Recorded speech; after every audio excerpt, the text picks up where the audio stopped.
قل أعوذ برب الناس ملك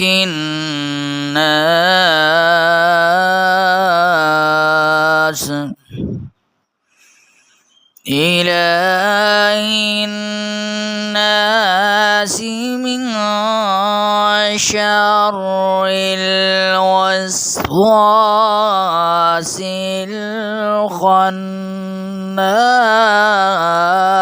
الخناس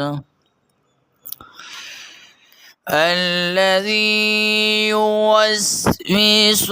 في صدور الناس من الجنة والناس